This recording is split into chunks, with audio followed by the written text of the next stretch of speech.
do your research, but don't freak out. Do your research in terms of like what you need to bring, what kind of preparations you need. Reach out to people. As I said, go on LinkedIn, search for alumni.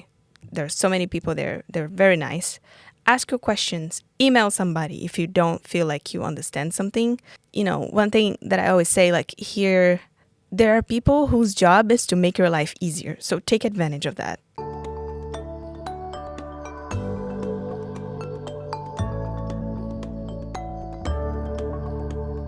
Tervetuloa. Welcome back to the JYU For You podcast. My name is Irfan Durmic and I'm your host with the most glasnos. Today we're joined by our friend from Brazil, Juliana, who shares quite the story with us about how she ended up coming all the way from Brazil to Finland, which is actually the first foreign country she has ever visited. She tells us what it was like to research different information about DEICO, how dedicated she was, how much she learned talking about DEICO with different alumni, different professors, and she really gives us the perfect guide of how you should prepare for an interview and for your studies at JYU.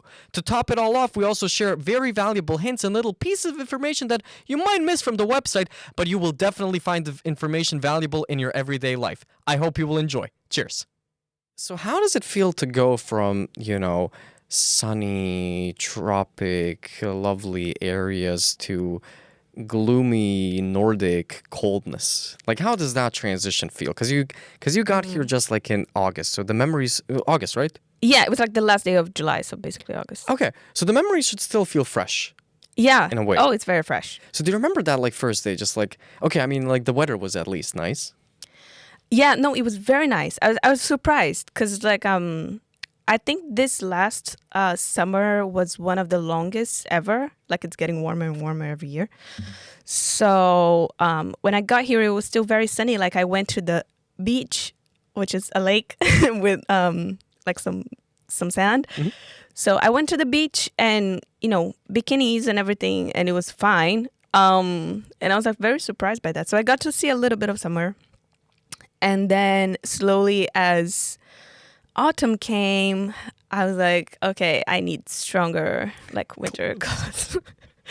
Because actually we don't even have them to buy in Brazil, like winter. Wait, for realsies? Yeah, like we don't. Like there's like one store that sells like skiing gear that I guess you could get some things from there. Mm-hmm. But still it's not enough for Finnish winter. So yeah, that's another thing that another tip of mine to go to the secondhand stores. Like as soon as I got here and I met my tutor, I was like, where are the secondhand stores? And she told me, so I went there and I bought some stuff. And yeah, but it was definitely very surprising. Hey, actually, when you're mentioning the secondhand stores, I don't usually mention that, but this is kind of like an important point. So, like, you got all of your stuff from a secondhand store when it comes to, like, winter stuff. Yeah. Okay. How have you felt about that stuff? I actually realized that I didn't really know how to buy it. Mm-hmm. Oh. So, like, the first ones that I bought, I didn't actually use because they weren't actually even, like, strong enough. Like, not strong enough, like, warm enough. Okay. So I guess I had to like learn, and I got some tips from locals on what was the appropriate stuff. Yeah, the appropriate stuff. But I love the secondhand stores here. I think they're great. Like they're organized. They sell a bunch of stuff for very cheap. Like the first one I got was €3, like winter coat. Like I said, it was mostly for autumn, but still €3. Like, oh my God. Yeah, I mean, I still go there and buy most of my stuff from there. So, I think people often miss, like, I think the quality there is like genuinely really high. Yeah. And I think I had some like because I tutored some exchange students. I mean, I've been tutoring students for a while now, and every now and then there's at least in every group there's at least one student who's like, oh my God, I would never go to a secondhand store because they're imagining like a jacket from the 70s with like 7 million cigarette burns in it. Yeah. You can smell Bon Jovi on it, whatever.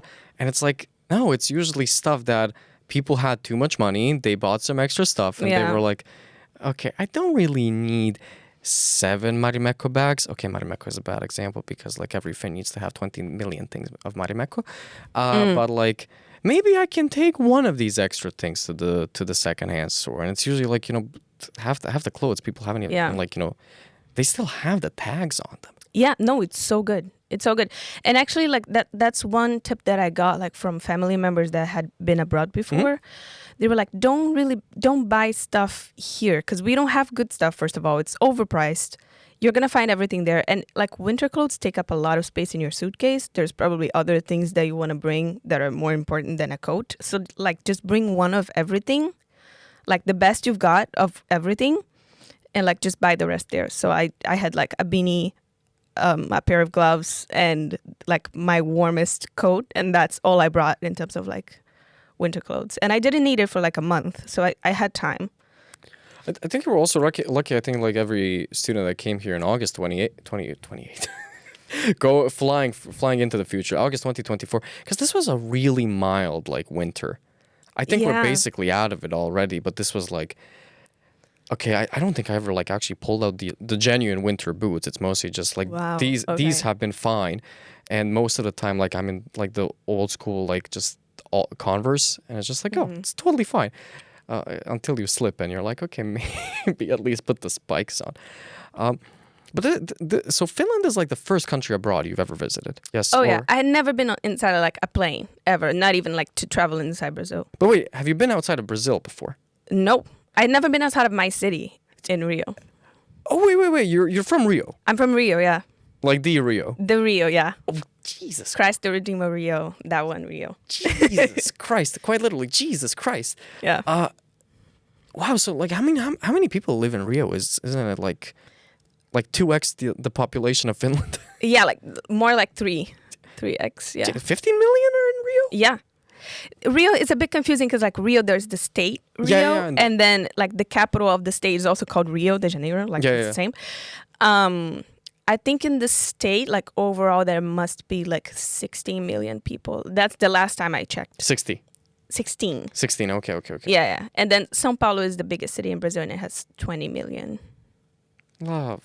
So, okay. So, first of all, I'm trying to decide. Like, do I ask you first, like, how your family felt about you going abroad, or how you felt yourself? So you're getting two questions. You decide which ones you want to go with first. How did the family feel about you? Just like, hey, going to Finland. And how did you feel about like, hey, going to Finland? Yeah, it was a bit crazy to tell my family because like Finland is not really on the news all the time at all in Brazil. So like we don't really hear about it on the day-to-day. So they were like, Finland, like they didn't even quite know much about it. So I had to do a lot of explaining at first, but they were like, do your thing. They were very supportive. My dad especially, he like did the most to help me. So that was lovely. And I think there's also some sense of like they knew that I could handle it because right before I came, I got to live with a friend of mine. So like I left the nest for like 9 months. Oh, okay. So I had, I learned so much. Like I was a bit spoiled. Like I had never like properly cleaned a bathroom or did laundry before. So like in those 9 months, I learned a lot. I was cooking every day. So like I learned many, many skills. So they were like, yeah, you're ready. Like you've lived, with a friend for 9 months. You're good to go. So yeah, it's very, very far from where I'm from. Like I was flying for, I think overall like 26 hours. No direct flights to Helsinki, I take it? No direct flights, no. Oh, I had to go to Italy and then, Brazil, Italy, Helsinki. Italy, really? Yeah. Interesting. Yeah. Milan. Oh, nice. Yeah. Excellent choice. Not gonna lie, if you're gonna enter Europe, Milan is an excellent decision. Yeah. No, I loved it. It was very, very hot though there. Yeah. Did you get to leave the airport at all, or just like straight, No, I had the time to leave, but I was scared. Like I had never traveled before at all, so I was like, I don't know, maybe if I leave, they're gonna arrest me. Even though I'm an European citizen, so like technically, like it's fine, but I didn't want to risk it, so I just chilled. I mean, I do get that. Like everybody's always gonna have like a slight fear about like when you're flying for the first time. Yeah. And especially if you've heard like people having like some negative experiences in the past. Yeah. It might get you a little bit. Like my first flying experience was I was way younger. I was like how old was I? I was like 9 years old. Oh. And it was to Paris Charles de Gaulle. And ironically Right. enough, I wasn't worried at all. I was just like, oh, it's a plane. I'm a 9-10-year-old kid. It's like, yay, it can fly through the Yeah. air. You get there, you know, one thing beeps on you, and the lovely French security guard spend the next hours like taking everything off of you, and are like, "Why is it still beeping? Why is it still beeping?" And you're like, "I thought this was gonna be a friendly experience." Yeah. So I get kind of, it's always gonna be like, but so then straight to Helsinki, and did you fly to Jyväskylä from Helsinki, or did you? I took a bus. I think. Bus? Yeah, I took the bus. It was like, I think train is a good option too. But I took the bus just because, I don't know why. I think it was faster, surprisingly. I think the one convenience with the train is like the convenience with the bus. It minimizes the amount of time that you need to interact with your own luggage. Because you just get there. Usually somebody's gonna help you out, and you just put the bags there. Yeah. Versus train, there is a little bit of the process of like you gotta find the right what is it even in English? Carriage, I guess. Wagon. Yeah. Wagon. Yeah. You gotta find the right one, and if you don't find the right one, then you're just like spending a lot of time with like a huge bag going through the train. Yeah. Though I will say though, have you been on Finnish trains? Oh yeah. I always choose the pet. The pet section? The pet section. Because it's an opportunity to see pets. See, I also genuinely always want to take the pet section, but I also don't want to take it just because I'm really afraid to like take the opportunity for somebody to take their little pet with them. But like every time I've been like going on like these morning trains, like I get on it at like 6 a.m. Then I really do make sure to just like go to the pet section, like because it's on my way to like, okay, here's a coffee in the third section, then go to the pet section in the first one usually, and it's just like, there's always an adorable dog. This gives me energy for the rest of the day. Yeah, no, exactly. I love it. It's such like, I feel like of all cultural shocks, I don't think there were many like, oh my God, this is such a huge shock for me. But it's the little things like that, like transportation and like little things at home that you wouldn't even think about. You know, little things. So like when I got the train, I was like, oh my God, like this is it. Like this is the life. Like I can live here. Like it's so good. So yeah, that was a very interesting experience for me. I think it's when you see like those baseline things of society where you're like, okay, these are the things that I need to interact with every day. Yeah. I want those to be nice. Yeah. And when you see those, just like, oh my God, this is so pleasant. Yeah. Nice and functional. But so what's your academic background? You did something like linguistics related? That's what you... Yeah. So my degree, it's so annoying because there's not like an official translation. Yeah, but it's linguistics and literature. So it's like a language in general, but specifically Portuguese and French. So I did that, and it's like a double major because you learn linguistics and then you also learn the teaching. It's a teacher training. So it's quite long. It was like 5 years. Also because of COVID, but like generally it takes longer than 4 years to get that degree. So that's my background. So wait, are you technically qualified to teach a language? Oh yeah, I'm qualified to teach French and Portuguese and also literature. Like I could be a literature teacher as well. Cool. Languages, yeah. Is that something that you've ever... I mean, I know we're going to get to the master's conversation, but like, how'd you choose the bachelor's? You know, up until I had to decide, I was like, I don't know what I'm going to do. Like I considered law. Interesting, okay. Yeah, but then, you know, it's interesting. Back then I had already like this wish to go abroad.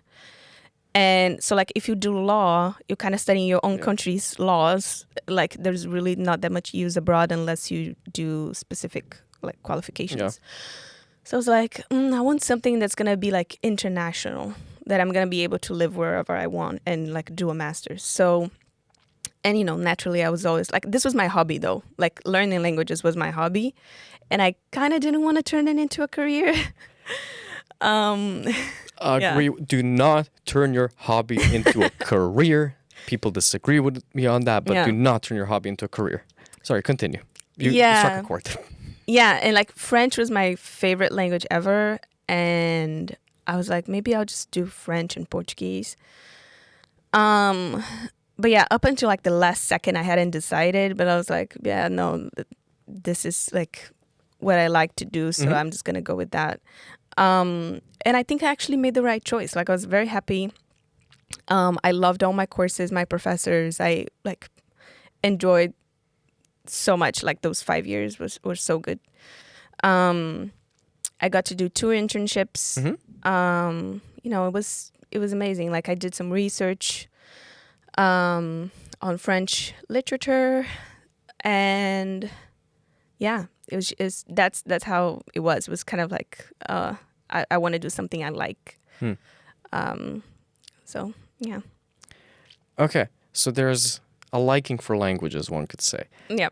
So please tell me, how did you discover Finland? Out of all places in the world, Googling France, accidentally put in an I, and then you get a Finland, and then it's like, oh, Santa's apparently from here, and then Canadians get angry when you say that. Oh my God. Okay. Yeah. So as I said from the beginning, I knew I wanted to go abroad. So actually, during my bachelor's, I had the opportunity to apply for like going abroad to study for a semester. So I started gathering all the paperwork to apply. I was going to go to South Korea because I speak Korean. So I was like, and it's not a very popular destination for Brazilians because you do need to have the Korean test.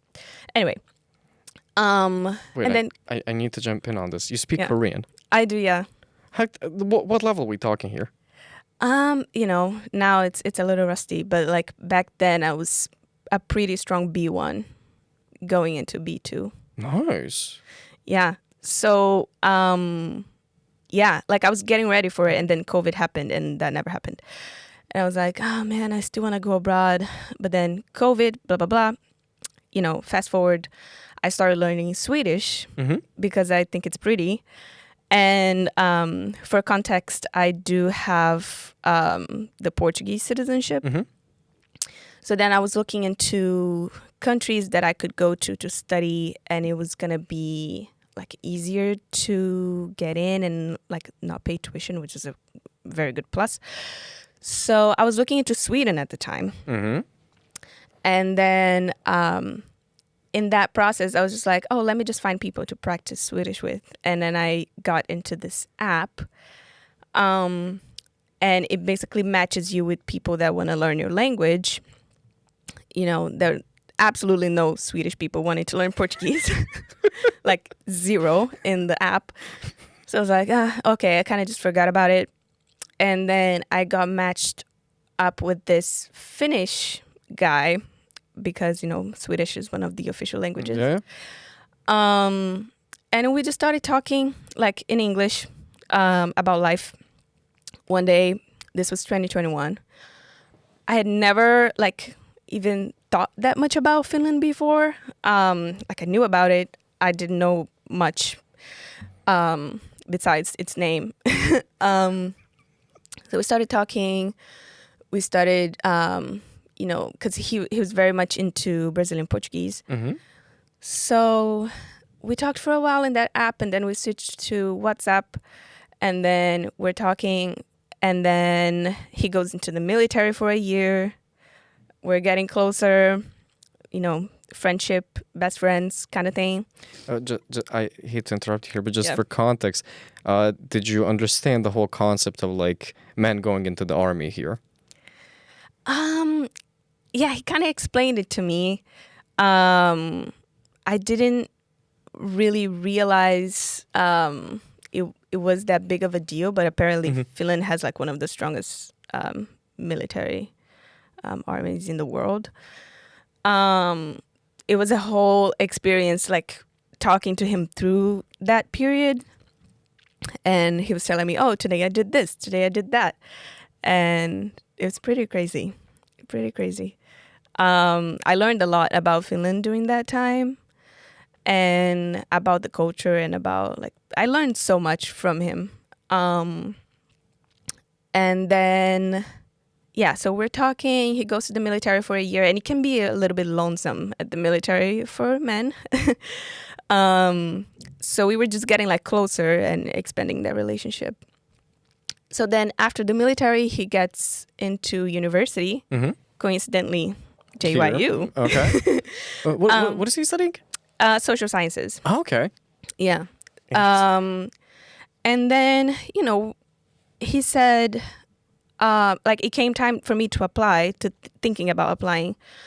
And then he said, why don't you just look up JYU? Like maybe it will interest you, like see the masters that they have. So I went on the website and I saw DEICO. I was actually between DEICO and Eduma. Okay. Yeah, I was actually between DEICO and Eduma. But then, do I go into what made me choose DEICO?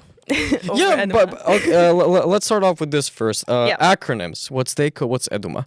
Right. For our lovely listeners. Right. So DEICO is Development, Education, and International Cooperation. Very long name. And Eduma is Educational Sciences. So then I was like between those two, and I wanted my application to be very targeted To one. to one, yeah, because I was gonna ask my professor for a recommendation letter. So I did extensive research. Like I went deep. First of all, I looked every single page on the website, which is very, very user friendly, which helps a lot. So I looked at all of the subjects there and did some reflection. Because actually, I remembered from my bachelor's, my favorite class from that was Sociology of Education. Okay. So for a whole semester, for like 2 hours a week, we were learning about all of the challenges that we have in Brazil in terms of like disparities in education, inequalities and things like that. And I thought DEICO was such a good program because it like meshed up. Yeah, it meshed up like social sciences and education. So I was like, this is really interesting. And I can still like, I already have my teacher background. So I want to learn something like beyond that. Yeah, you want to go a little bit of in a different direction. Yeah. And also from my experience with my internships that I did on my bachelor's, I realized that like I do like the classroom, but I'm also very, very interested in the background of that, like policy making. Okay. And yeah, like everything related to like education as a whole. So, you know, it just looked like the right program for me. But then I still wasn't sure. So what I did was I went on LinkedIn. I looked up all the professors, connected with all the professors. I started... Did they accept your invitations for the most part? Yeah. And also, like, you can, like, if they have too many connections or whatever, you can just follow them, which works the same. Like, you're going to see all their posts. So I started reading, you know, their posts and going to whatever events they promoted there that you could join. And then I also started looking up alumni from DEICO to see, like, what are they doing now with their careers and all that. And connected with everyone, sent everyone a message like, hey, I'm thinking of applying. Can I talk to you for a minute? Like, can I ask some questions? And all of them were so lovely. And I had so many great chats. And yeah, and then from there, I was like, yeah, I think this is it. Like, I want to do this. And I decided to apply. So I started, you know, getting my application together. So do you still remember kind of like, and this is mostly because at the point when we released this, a lot of students might still be kind of going through the procedures of like, do you remember what was the application process like? It has changed a little bit, but I think just the experience is still relevant. Like, do you remember what's everything you had to do, everything you had to collect and whatnot? Right. So as far as documentation, I thought it was fairly simple. The one thing that I recommend doing in advance, like if you want to have a recommendation letter from a professor, like give them some time to write that. And then, basic stuff that I had to translate with an official translator, which is like not just somebody that that speaks that language, like somebody that actually has like a permission from the government to translate official documents. So I got everything translated. That's also something very good to do in advance. And then... Language test? Did you have to do one or...? Yeah, language test, English test. Which one was it? TOEFL? TOEFL, yeah. Okay. Which I also prepared for, but it was kind of rushed. Like I didn't have that much time to prepare. I recommend, take at least like a couple months to prepare for the test, because it's not always about like how well do you speak. It's about the structure.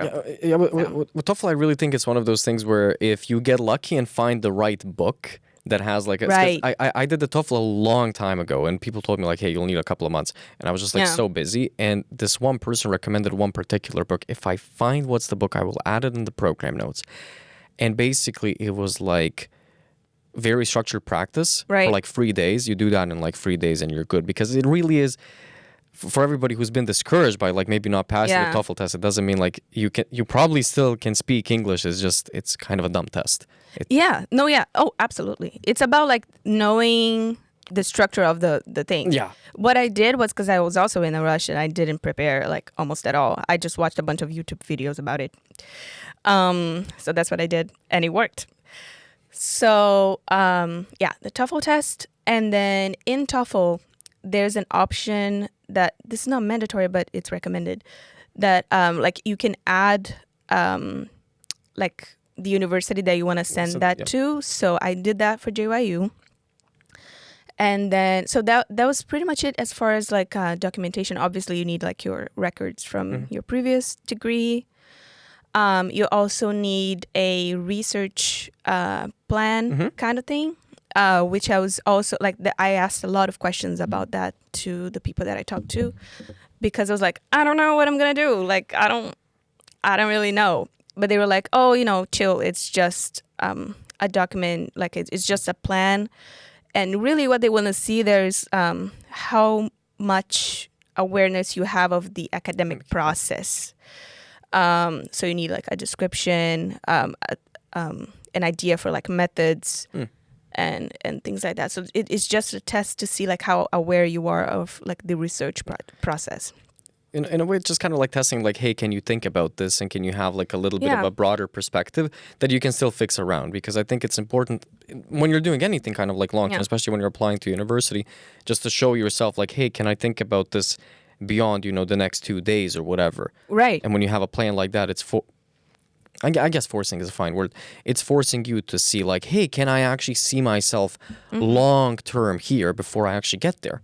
Right. I think that's a really good thing. Yeah. No, it was following the instructions on the website. I think mine was like 3 pages long. It's really not that much. And then and I think that was pretty much it. Like it was fairly simple compared to other application processes, because I did look up other universities and like Erasmus and things like that, and it's a lot more paperwork. Yeah. And then, so you submit that, and then you have an interview.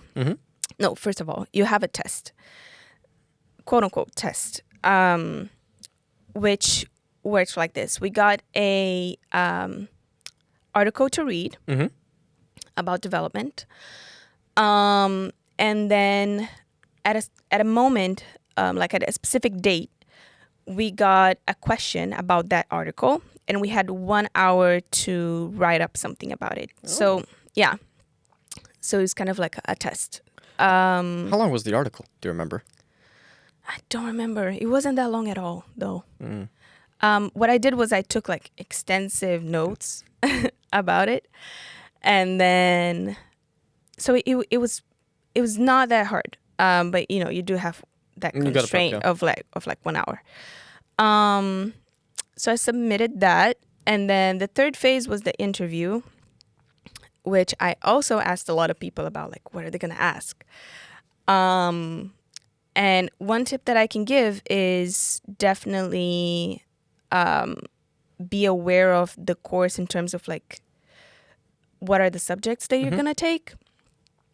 And it was super relaxed though. Like it was an interview about like, why did you choose this program? Questions about you in general. So that was pretty much the process. I think it's very good that we're doing this now because like from the moment where I applied, I think it was January, and the results came out in April. And March is the interview season usually. Right. I was like freaking out. Like it's 3 months. Like what am I going to do? Like I couldn't stop thinking about it. So I think it's great that this is going to come out around this time to say, just relax. Like the interview is very chill. I would say about like granted, I can speak for the interview process in math and physics, or math not anymore because there's no program there, unfortunately. Maybe one day again. But like people really do overthink those interviews, and the interviews are just kind of like, it's more of a, I mean, sometimes there are like, just checking, hey, do you have like some baseline knowledge? Because you don't want to jump into something that you're underqualified for, which pretty unlikely that's going to happen. But it's more kind of like, I would say, hey, let's see if we vibe here. Like, is there a vibe here? Is this something that you actually want to do with yourself? Which I think is also like something that I really appreciate about the JYU interview process in general is that there is really that feeling of like, let's check, is this the right thing for you? Because a lot of people do have to pay those tuition fees. And the last thing you want to do with yourself and your life is, hey, let me spend a bunch of money to study somewhere, have some sort of poker-faced interview, and then just after that be like, oh, wait, I just got here, wasted a bunch of money, and I don't even like this. Yeah. And you're really going to get the sense of like, I don't know about you, but when I had my math interview, I swear to God, like, the entire experience of the program the next 2 years were exactly like that interview. It was like perfect one-to-one correspondence. Same thing with physics. The last, I guess, 6 months. I can't extend that to the next 2 years. There's like a perfect one-to-one correspondence. So I think like the interview can teach you a lot about that program. So was that also kind of your case where you're like, you had the particular feeling about the interview and the process and whatever? Did it translate a lot into the, actual day-to-day experiences of DEICO? Yeah. So, what I remember from the interview is that I was really nervous because I felt like I had to, like, I felt like I was being tested for knowledge of, like, about the things that we were going to study, like development, social sciences, which, as I said, I don't have much experience with. So I was really nervous, and I was like studying, looking up terms and everything. And at the end, it was very relaxed, like I said. And then one thing that came out of that translated into the course was, what is development? Like, what does that mean? And this is something it's really important for development students to understand because, our field is being challenged in so many ways in the world. We have to prove that it's relevant. We have to, like, communication is very important in development studies. So what is development? Is it a good thing? Is it always good? Like, is development always good? So, like, those kinds of questions, they're very philosophical. And I still don't have answers to it. And we talk about this still in our classes. Like, this is my first year, by the way. I'm, like, in my second semester. And, from time to time, we stop and think, like, what is development? Like, try to put it in a sentence. Like, it's hard. So what is development? Oh, my God. Don't put me on the spotlight. Should I ask ChatGPT, what is development? Yeah, like there are so many angles that you can look at that from. Like, there's economic development, there's social development, there's sustainable development. Like, there's many different branches of that.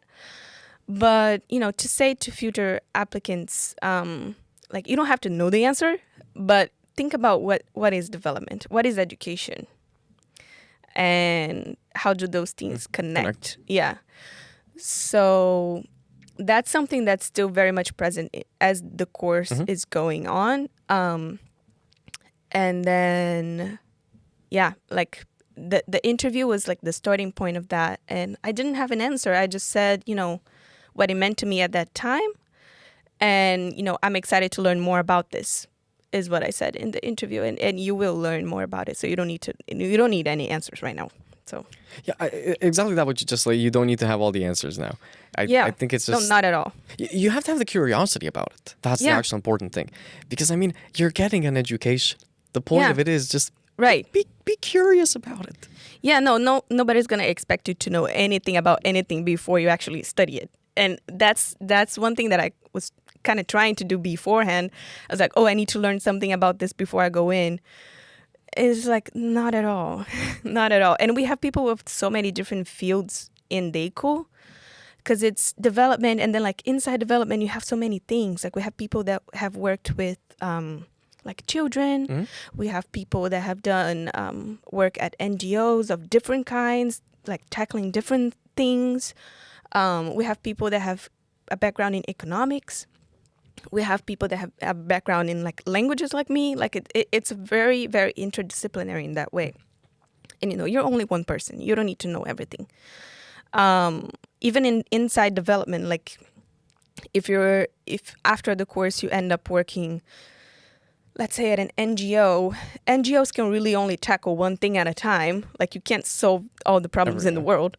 So if you're working with an NGO that's, working with women, then that's going to be your focus. Like you're not going to be learning about climate change. You know what I mean? Like you can obviously bridge those concepts, but you're going to have to choose something to do. You can't do everything. So yeah, you actually got to prioritize one thing and do that thing properly instead of just trying to like stretch yourself out in 20 million directions. It's not going to work out. Right. So don't try to learn everything about the world that there is, because you're going to get overwhelmed. Just like follow what your interest is, and of course it can change, but like follow your interests and focus on that, I would say. So you mentioned kind of like two things here, and I'll pick up on one word, overwhelmed. Is there anything that you kind of like felt overwhelmed by in the entire process and just like coming here? Yeah, I felt overwhelmed about a lot of little things that I didn't know I had to do, because and the JYU website does have a lot of good recommendations of things you have to prepare for. But for example, you're going to spend 2 years abroad. You need somebody that takes care of your like administrative stuff in your country. So you need to give them like legal rights to do that. I didn't know. You need to, like, let's say you take prescription medication, go see your doctor, get all your prescriptions, translate that into like with an official translator, so you can get your medication here. Like all of those little things I didn't know about. And as I was preparing to come, it all started like coming down on me. Oh, you need to do this, you need to do that. And that's not on the website. Was there anything? I don't know. What I did, I did see some things, but not all of them apply. I think it can be specific to your country as well. Oh, yeah. Like, for example, vaccinations. Yeah. Bring a vaccination card. Maybe you have to translate it. So, like, what I did was I went on YouTube and I just looked it up, like, checklist of things to do before going abroad. And I did my own checklist. And I was just going through that. Like there are many documents that you can just issue just going online and just doing that instantly. But there are some things that you do need to do in advance. So yeah, lots of checklists helped me. But I did get overwhelmed in that process of like preparing documents to come. Was there any like piece of information that you wish was like more easily accessible? I guess the alumni might be kind of like... would have been convenient to just have like on a DEICO's website and you can see like, hey, these are alumni that you can talk to. Oh, yeah. No, I would love that. And I'm going to say like to whoever has any question that's not answered here and wants to talk to me, like just reach out. Information that could have been, lots of things actually. Because I do work. It's worth mentioning that I do work. So I was a little bit worried about, what is the actual... daily schedule. Yeah, daily schedule that you need like to spend in the classroom. So I actually did some maths for you guys. So last semester, which was the most intensive, I've only did 2 semesters, but I think the first semester is usually the most intensive because a lot of people also take the Finnish course that's mandatory, and that's 3 times a week. So last semester, at the peak of like the things that I needed to do, I was spending about 12 hours in the classroom. Like 10 to 12 hours in the classroom. Of course, there's a lot of studying that you need to do on your own, like reading and all that. But classroom time, it was about that. This new semester is a lot lighter, so I'm doing like about half of that, like 6 hours, 8 hours of studying like in the classroom. And you're going to have days, most likely, that you're not going to study. Like usually Fridays are very light. And how many classes do you have? Sorry, how many classes like per period? I guess because context for everybody. So semesters here, and the period system kind of confused me. I don't know if it confused you as well. Absolutely. Where it's like, especially because like some classes extend into a different period, and it's like you look at CISU and it's period 3 and 4, and sometimes it's gonna say like periods 1, 2, 3, 4, 5 because you can do something as like an independent study essay type thing, and whatever. And also. Maybe kind of like here's a question for you, because I'm assuming you have classes that like happen on like multiple times a week, right? Yeah. Okay. Were you confused how like so when you go into CISU and you go into the study calendar, it's gonna show you kind of like different sections that you can slide on and off for the different days? Right. So I had the sense of like, for example, if a class it says like, oh, it happens on Tuesdays and Thursdays. I was like, oh, you can choose either Tuesdays and Thursdays. It's like no, it's actually both. Just CISU is kind of stupid. But so how many classes are you taking per period? So one thing that was very helpful for me, and this is something that related to like differences with education systems. In my country, they just give you a timetable like ready for you to like just follow it. And here it's mostly like you can choose what you're gonna do. Like of course, you have the core subjects, but you can basically choose. But they did give us a recommended schedule of classes. Oh. Yeah. So I'm just following that. Nice. I like structure, like just give me the structure. So the first semester I took 6 courses. One of them being Finnish, which you can kind of take in other time periods. Like you don't have to take it in the first semester. I recommend it just because it's good to learn some Finnish and you meet a lot of people there. It was actually one of my favorite classes. I met a lot of people that I still talk to and they're my friends. And, I thought it was great. I'm a language nerd though, so I'm a little biased. I think life is a lot of the times about luck. Some people apparently have a lot of luck with these types of things. So I'm very happy for you. Yeah, no, it was great. So I took 6 courses in the first semester. 6. But, as you said, there's that period system. That's like within a semester, there are 2 periods. So some classes are going to be like the entire semester. So you're going to have like, 12 classes, 11. Yeah. Something like that. And some are like half of that. So they end very quickly. And that's really good because it's good and bad in some cases because some classes are like, oh, I like this class a lot. I wish it lasted longer and you only have like 7 lectures. Yeah. But it's also good because like you get to do so much. You get to see a little bit of everything. So first semester overall, it was 6 classes. I think one of them ended, like it was just 1 period. But the rest were like pretty consistent. Full semester ones? Yeah. Okay, that'll work. And then now in this new semester is a lot lighter. Like I said, I'm taking, I think 3 classes. And yes, one of them ends in this period. And then I have another class starting. So I think it's going to come about to 6 also, like in the whole semester. But for this period, I'm taking 3. And then I have a couple classes starting They're electives though. Oh, okay. Yeah. So how many credits does that add up to? How many credits did you do last semester? I think I did like 25. Okay. Yeah. So, and this semester, I'm guessing 20-ish, 25 as well, probably? Yeah, I think so. Do you guys have like trainee things that you can do over the summer in DEICO? Do you know what? That's a good question. I haven't heard anything about it. I know we do have an option to do an internship, and we do have career counselors that can help you, like, look into like summer jobs and things like that. DEICO specific ones, or do you mean like the general university? The general university. Okay, I don't know okay. if there's anything like DEICO specific. That's a good question. I'm interested in that. I want to know. Usually I think like, different departments have like a professor that just like unofficially happens to have like a good relationship with like the industry and other people. So that's always like, I have no idea who that is for DEICO. I don't even know who that is for my own department. Yeah. I know in math. But like that's always kind of like a good, just sanity check with the people. But yeah, sorry. So like, what was your experience now with the classes? When are they usually? Is it like morning, afternoon? Yeah, evening? that's another thing that I wanted to know really badly, because I was trying to like talk Organize to my yourself. boss. Yeah, like this is gonna be my schedule. So yeah, morning classes. The one like the latest that I'm in the classroom is until 4 p.m.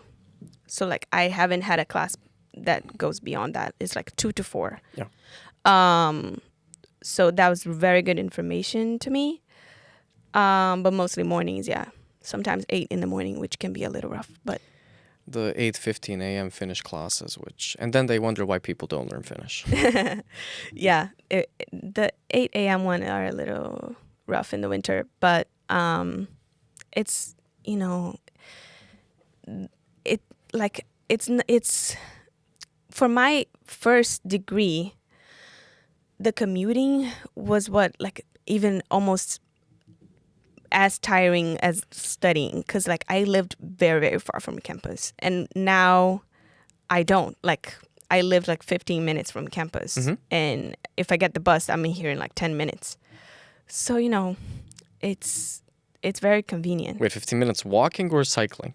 Cycling. Okay, because I was about to be like, wait, you can walk from Kortepokja down to Ruusupuisto in 15 minutes. I'm like, I thought I was quick, but Jesus. No, yeah, like if I walk, especially on winter, because like I don't want to fall, so it might take like half an hour walking. Okay, on those like super slippery days, it's like more Super like an hour.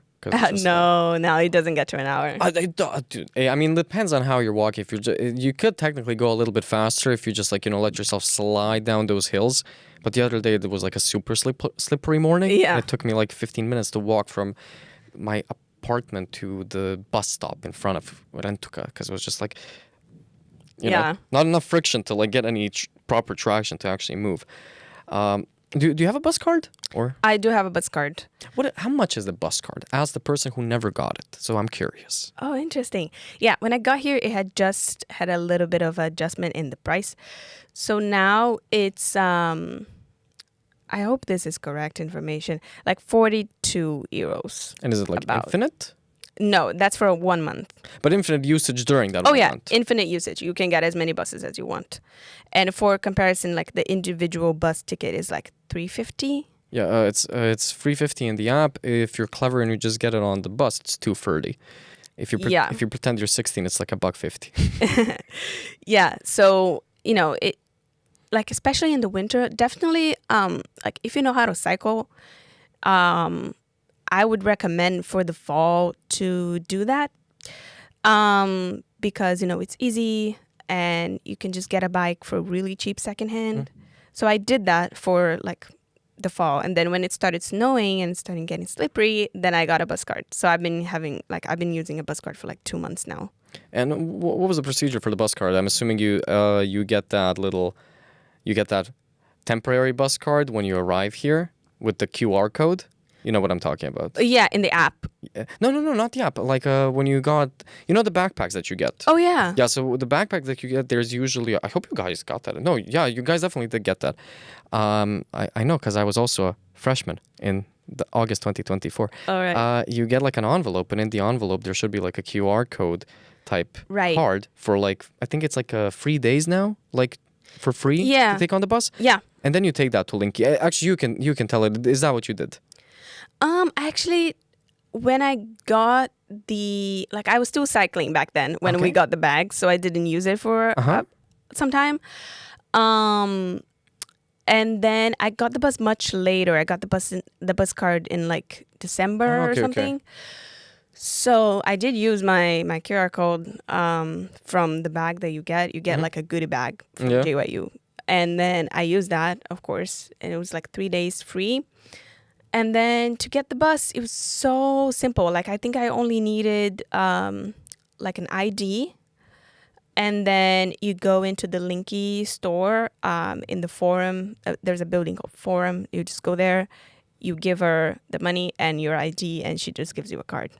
And that's pretty much it. And then for the next times that you like need to like add some more money there, recharge your card, you don't need any ID at all. Like you just pay.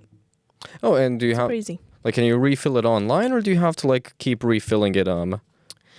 Because I think you can do it at the art kiosks. I never know if you can do it online. I think there's a way to do it online, but I think you might, like for payment methods, you might need the bank. Strong banking, yeah. You might need that. So I think it's just easier to go there in person and do it like a couple of days before it expires. Hey, actually, when we mentioned strong banking, did you know what that thing was before you got to Finland? No, I did not. And it was Confusing. very confusing. So basically for many different services that you're going to have in Finland, there's this one thing. It's kind of like two-step verification kind of thing. Kind of, I guess. Yeah. So you need a bank account and then you like confirm that you're you. So I didn't get a bank account until much later, and I got it mostly because of the Banking. but mostly because of that. It was not that complicated to get a bank account, actually. Who'd you get it with? Nordia. Wow. Yeah. This is it was just say this again in you know the space. It was easy to get a bank account. I wouldn't say it was the simplest process ever, but you know what you do is you schedule an appointment with them, and then you sit down and they explain everything to you. They do send you a contract via like mail, which I thought was very strange. It was like a stack this large of documents. I still have that somewhere just in case, you know, like there's a life-threatening emergency. I'm just like, yeah, I have something to burn in case I need to keep warm. Like, just email it to me. Like, I'm not gonna read it anyway. yeah, like it's also just sitting somewhere in my house. So you get an appointment with them, and then they explain everything to you. You get some documents via mail, with like a user, and you download the app and you get in there. Like the whole process took about like 2 weeks, which is fairly long. Like compared to Brazilian banks, you can just open an account directly on the app. Like you don't even need to go there in person. Oh, wow. Yeah. So yeah, here you need to, but it was somewhat straightforward. But now if you, do you already have the Aspanki card? I do not. So fun fact, now that you have like strong banking credentials, you can get an Aspanki card in about 7 minutes. Oh, that's interesting. Does it allow me to get the little robot that delivers food? See, I don't believe in like getting those little robots, so I wouldn't know, but I'm pretty sure that you can. Okay, interesting. But for the Aspanki card, like the second the really cool thing about like strong banking credentials here is like the second you get that, that's kind of like you've just opened this like golden gate. Oh yeah. And you can do anything. I had no idea the thing existed. I accidentally discovered it. Actually, my friend Otto explained it to me because I think we had a conversation about something I don't even remember. And like he asked me like, hey, don't you have the strong banking credentials? I'm like, huh? What's a strong banking credential? He's like, how do you use any of the services? I'm like, what services? Like, you know, Kela, YTHS, Yeah. like Suomi.fi. I'm like, huh? And then you discover it's like, oh. But I think like and this is fresher for you, so you can correct me on the procedure because we just mentioned. So I figured it's like, as somebody said, like there are pieces of information that you don't immediately know. So let's try to Right. put it somewhere. Yeah. So back in my day when I was young, you went to the police station. You got a henkilökortti, which is the what is it? Identity card, Right. which is usually a really easy procedure. I have to say, like, we had a commentary a second ago, but like I really found it like a pleasant experience. You can get like you need to get like a picture done in downtown. Yep. Which is somewhat expensive, but like the people taking the pictures usually have an excellent sense of humor. I remember this one guy, he was just like, smile. I'm like, and he's like, no, Finnish smile. I'm like, okay, That's really funny. now I got the right one. You get your picture taken, you go to the police station. With about like 2 weeks, you get your ID card. And then using the ID card, you can just kind of like get identified at Nordea. At least this was like at Nordea how I got it. And then they kind of like confirm the strong banking credentials. And then any service that you want to use within the country. So for example, Kela, Yeah. Kela, which is kind of like the social security network in a sense in Finland. You can just log in with your banking credentials, study info, which is a big one because everybody that's listening, if they apply to study in Finland, they all have experience with study info and they use their email address and whatever. Study info is super valuable when you're a student because it helps you keep track of your credits and everything, and you can do that with strong banking credentials. Posti, a lot of people I know always have the complaints about like, how do I pay the fees when stuff is being imported? So you can do that with strong banking, getting an appointment at a doctor's office and whatever. It's just like, it's this awesome little tool.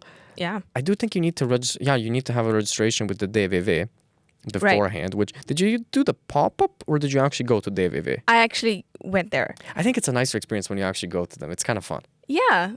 It was, as with everything here, like you just need to schedule an appointment and you just get there and things get done, which to me is amazing. I did go to Migri and then I went to DVV. But interestingly enough, when I opened my Nordea account, my bank account, I didn't have the card that you mentioned. I don't know what the name is in Henkilökortti. Yeah, from the police station. Yeah. And it worked just fine. Oh, because EU citizen. Yeah, I am a EU citizen. Yeah. So that gives you, I think, like I think you don't need to show Nordea your henkilökortti to get strong banking credentials if you're an EU citizen. But somebody can double check that. I'm not legally liable for giving the advice. Yeah, because like once you go to Migri, they already give you what's gonna be like your ID number. So that was enough for me to open a bank account. So. Just maybe to mention this, just so there isn't some confusion, because also sometimes we locally even have confusion about this. Yeah. Migri is in case you're already an EU citizen, you go to Migri and you get registered. Okay. If you're a non-EU citizen, your interaction with Migri is when you're applying for a residence permit, but you don't go to Migri when you're in Finland. Just a little aside if somebody's listening and then, halfway through, it's just so I don't get an angry email like, but you guys said that if I go to Migri, I get them. Like, no. Read the websites. Read the websites. Yeah, read the websites and email somebody if it's still not clear. That's what I would say. Like the little sandy checks. Or your tutors when you get them in about... Oh, I don't have my watch on me right now. In about like 3 months. That's, I think... No, actually, when do they assign tutors nowadays? In like 4 or 5 months, I believe. Are you going to be a tutor? Yeah, that's an important one. Are you going to be a tutor? I don't know if I have the energy to be one. I think there are a couple more people in the program that are more suited than I am. But I am interested in being an ambassador. Oh, I mean, I mean, here now you have it on camera. What I'm publicly where I'm publicly saying it. I think you should take over, and as soon as you're ready to take over, please let me know. I'm getting old. No, but seriously, I think the ambassador applications open up probably in May. You guys can still keep on listening. You're still welcome to listen. Even new students, I think, can technically apply to be ambassadors.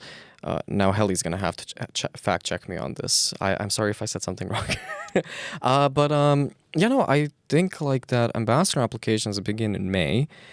And considering how much time you clearly spent investigating the websites, all the information, and since you've clearly achieved like a layer of integration that takes usually years, i.e. finding a Finnish partner, thank you. Congratulations to him. I mean, like, dude did what many institutions are unable to do, actually attract people from Latin America to come to Finland. Oh yeah, we're very underrepresented here. Like Latin Americans come to Finland. You know, you're talking to the one Bosnian in Jyväskylä, right? Yeah. But no, I totally get that. So you have my endorsement to become a student ambassador if that is worth anything, which it isn't. But on a personal level, I think you'd be an excellent one. I think you would also be an excellent tutor. I think it's really important, like if you want to be a tutor. Rankka viikko. If you want to be a tutor, it's important that you kind of like understand the student's perspective. Like you need to understand the person who was searching through all of this information, trying to understand what it's like to come here, to actually be able to support them. So on that note, since you're not going to be a tutor yet, hopefully you're going to be one in the future. You got to do that for yourself. What is kind of like the big advice that you have for students applying? The biggest advice I have is, I would say, do your research, but don't freak out. Like, do your research in terms of like what you need to bring, what kind of preparations you need. Reach out to people. As I said, go on LinkedIn, search for alumni. There are so many people there. They're very nice. Ask your questions. Email somebody if you don't feel like you understand something. You know, one thing that I always say, like here, there are people whose job is to make your life easier. So take advantage of that. I used Unibuddy a lot on the JYU website. There are ambassadors like ready to talk to you and answer all your questions. So I use that. Yeah. Shout out to the ambassadors. And, you know, it was just a lovely experience all around. I think in Finland in general, and that's something you're going to learn once you come here, it's very easy. Like, people are so nice, but you need to reach out. Like, nobody's gonna, you know, come and ask, like, oh, do you need help with this? Maybe they will, but, like, in general, you need to seek help. So, you know, if anything at all is confusing to you, don't risk it. And just talk to somebody, like a person. Do your readings, read the website over and over and over. And yeah, take advantage of Unibuddy, make friends, international friends, Finnish friends. Everybody's there. That's what I would say. Do your research, don't freak out, and try to make friends and learn Finnish before you come. Like try to get started with the basics. Thank you, goodbye, hello, good morning, at least. How's your Finnish progressing? Oh God. Okay. So out of all the languages I speak, Finnish has this interesting thing that it has a few languages that are like in the same family, but I don't speak any of those. So it's been challenging, but a fun process. Like, I just enjoy the process of learning languages. I'm very biased, honestly. If you don't like learning languages, as I said, you can get by with English, but I think, you know, if you're going to be here for 2 years, take some time to like learn the very basics. Learn how to ask for a student discount. Do you know how to ask that? Oh my God. I did learn it. But yeah, I know it's opiskelija alennus. Yeah, that's student discount. Learn that word. I was in Helsinki on Tuesday, and basically every place that I entered I did the following 3-sentence routine. Moro, hello, miten mene? How's it going? Walk up to the counter. Anteeksi, onko sinulla opiskelija-alennus? Sorry, do you have a student? Oh yeah, student discount. And people genuinely like they seem to appreciate like any effort that you give. And I think that's kind of like I was talking to actually a former student ambassador. We had like this long conversation the other day about Finnish language and whatever. And a lot of people get discouraged by it very quickly because I think there are pedagogical issues with the teaching of Finnish language that could be improved. And I just said that sentence very neutrally. Nobody can blame me for anything. With the way I said, I didn't say where the pedagogical issues are. I didn't say that. They're just issues. Anyway, but beyond that, I think people really get discouraged very quickly where it's kind of like this, you set out an expectation for yourself, like, oh, I'm going to be at this very high level of Finnish. Oh, yeah. And it's like, it takes a long time for you to actually get to a stage where you're even remotely conversational. And until you get to like a remotely conversational stage, it does make you feel kind of like, oh, I'm useless. Everything that I've learned so far is useless. But just keep on going with it, keep on going step by step. And the good thing, like, there really are a lot of online resources nowadays, especially like before you come to Finland. There's this thing called, again, I'm going to put it all in the program notes just because there's some of these resources that I wish I had discovered them. There is Kielibuusti, which does give a lot of information. I think that's actually like a Finnish government organized website. Not 100% sure. If I gave praise to the government, sorry, I guess. But there are a lot of like open university courses. I think there was at a certain point like an open university course by JYU on Finnish. Metropolia University of Applied Sciences, not sponsored by them, but they have a lovely free course kind of like module on introduction to Finnish. There are a lot of like websites and whatever, and just like kind of what you said, like try to learn the basics. But if you have like a free summer or something like that, you don't have too much stuff going on. Just like if I did anything, I would take those classes from Metropolia. It's 15 credits. Go through that, learn that.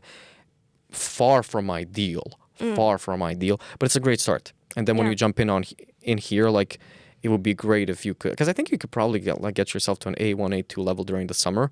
And then if you could get into a situation where you jump into a B1 class here, that would be like, you're golden. Like, and then by the summer you're at a solid B2, and then you actually have like a much better opportunity to get internships and whatever. So but again, this is just like for people that like, you're kind of thinking about these things, you're a new student, you're discovering us in March. If you're already here, you've already been here, don't worry about being slow with Finnish. There's no right time. I met some people the other day, like they've been in Finland for 15 years and I speak more Finnish than them, and they're doing fine in life. But sorry, that was my that was my you prompted a tangent. You prompted a tangent. But I do really appreciate how structured you are and how like, the all the advice that you have to give. And also you clearly know how to write an excellent script for a guest. Thank you. Yeah, as I said, going back to what we were saying with Finnish and the overall tip that I gave, remember to not overwhelm yourself. Like don't try to do too much. Like do your best, and when you come here you get a lot of opportunities to learn about literally everything. Like I know people that were insecure with like academic skills, like writing, like with the thesis process, like you don't know how it works. Like don't worry about it. You have like research methods classes. You're gonna learn like from the beginning. Like they really guide you through it. And I was thinking about it. I think as far as like writing and academic skills, JYU, like you put a lot of pressure in yourself, and JYU really like just mystifies like the whole process. Like they really put it into like actionable steps, like small steps that kind of take you through it, and that goes with every single thing here. Like whether you're trying to like open a bank account, somebody's gonna help you. You're trying to, solve some bureaucratic issues around like housing. Oh yeah, housing is another good tip. Go. Yeah. Housing. Apply early. And don't be picky. Because that was something that I learned. Because like when I applied early, but I was like, I want the closest ones to the university. So I chose like 2 buildings to apply to. And I was like, I'm going to get them. Of course, like you're not going to get them. Like maybe you will. I don't know. But I didn't get them. And then as it was getting closer to my time to come, I was like, oh, damn. So I just went on the website and applied for every single building there was. Luckily, I found something very quickly, but, don't risk it. Like apply early. Don't be too picky. The city is relatively small. Like whatever you get. It's tiny. Yeah. It's not going to be like over 30 minutes to get to campus, especially if you have a bus card. Like you can get here. So yeah, That's what I would say. There are a lot of new buildings. Oh yeah. They just built one. Again, they destroyed my view of the forest. But like, there's a building right in front of mine, the U building now, which is also gonna have a new sale, minimizing the walk to get a. And a subway. There's gonna be a subway. Yeah. Ooh, we're gonna be eating fresh. Yeah. So yeah, there's a new building in the student village, and also there are a couple new COAS buildings in other places in town. So hopefully that's gonna be like, more options of places to go. But like, apply early. Yeah, and the housing in general is just like really, really, really good. I think like there was some sort of a survey and they showed that like, one of the highest rated housings for students is in Finland, because like it's not, I think a lot of the time when like people imagine student housing, they're imagining like, some like Soviet box, which with like asbestos, where it's like, or, what do they call lead pipes. Here's just like, no, it's a real apartment. Yeah. It's like, quote unquote, normal humans would live here. Yeah. And it's ridiculously affordable. I mean, the apartment that I have, like, here, I think it would probably cost like 20K in New York City a month. Oh, easily. Yeah, like, or anything. I mean, like, especially those, like, granted, these aren't student apartments, but the ones that, like, the ones on the shore of the lake? Yeah. Like, that stuff anywhere else would be, like, ridiculous. Meanwhile, it's like 700 euros a month. Yeah. And the views are totally worth it. Now the housing markets is where I would love to move one day. But yeah. Any other tips that are still kind of on your mind? I don't know. I think with everything that I said, like even the housing, it goes back to like do your research, because some of my colleagues, when they got here, I'm not outing anyone, but some of my colleagues, when they got here, they were like, a bit lost in like, oh, I should have read this before. And I didn't have that problem because I did a lot of research. So, try to avoid that. But another thing I want to say is like, no problem is unsolvable. Like, I don't think that you're going to mess up to a degree that you can't come back from it. There's lots of people to help you, like especially your tutors. You're gonna meet them; they're gonna be lovely, and I'm sure. And I think so. And just ask all your questions, and you're gonna be fine. Like even if it's something that you were supposed to do in your home country, you're probably there's some way that you can get it done. So. Yeah, just overall relax, because I was very nervous before I came. It was my first time abroad. I wanted to do it right. I didn't want to have any problems. I was very scared to get arrested for some reason. So like oh my God, they're gonna deport me for some reason. So it's not. You moved to Finland, not to the United States of America. Right, but I was so scared of doing something wrong. But it's all gonna work out. Like, as long as you do like your basic research, just look on the website, talk to people in Unibuddy, and just relax. Especially as you're waiting for your results. For the people who applied, don't panic. Don't panic, and statistically, the odds are very much in your favor. Yeah. Well, hey, on that note, I'm just gonna say. Thank you so much. It was lovely listening to you. It was lovely to getting like this additional little, perspective, little deep dive. Again, like, one of the main messages, I guess, here would be just like, use common sense and let it go. So since if it were up to me, you're going to take over this seat next year. Do you want to take us out with the camera? Or did I just put in too much pressure on you? I don't know. What should I do? You tell them, have a lovely weekend. Thank you for listening to us. Okay. And see you again in 2 weeks. Stay closer to the microphone, though. Okay. There's a fine art, Sue. Hello. Thank you for listening. And I don't know when you're watching this, but have a good day, evening. Reach out to me if you have questions specifically about DEICO. Just look me up on LinkedIn or something. Under what name? Tell them right off the bat. Right. So it's Juliana, there's like Juliana, Campos, Campos. I'm there, and you can also just like write a comment somewhere here. I can also, reply to that. And yeah, good luck everyone who's applying to JYU. And yeah, I'll be here for one more year at least. So hope to see you here. Thank you. Nice work. Cheers, you guys. See ya.